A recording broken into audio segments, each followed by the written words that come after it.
দেশে বেড়েছে কৃষি উৎপাদন। এখন জমিতে বছরে হচ্ছে 2 থেকে 3 ফসল।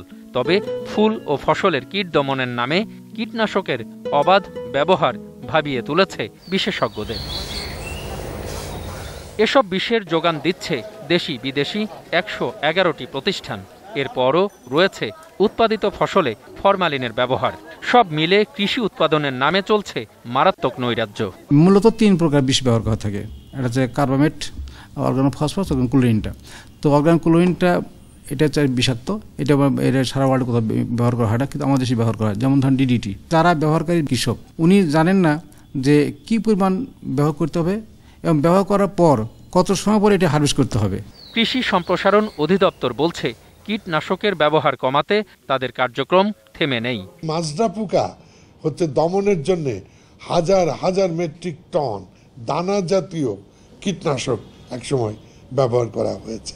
ডগা ও ফল ছিদ্রকারী পোকা দমনের জন্য একটি জৈবিক ব্যবস্থা হয়েছে। ফসল ক্ষেত্রে কীটনাশক ব্যবহার কমে যাচ্ছে, সেটার নাম হলো আমরা বলি ফেরোমন সেক্স ফেরোমন ট্যাপ। বিশেষজ্ঞরা বলছেন একই মাঠে অবাধে বিষ ব্যবহারের কারণে পুরো মাটি হয়ে গেছে দূষিত। আমাদের যেটা গবেষণা, তাতে 18 থেকে 20,000 কোটি টাকার পেস্টিসাইড বা কেমিক্যালস এই দেশে বিভিন্নভাবে ব্যবহৃত হচ্ছে এবং সেটা কোনো নিয়ম নীতি তোয়াক্কা নেই।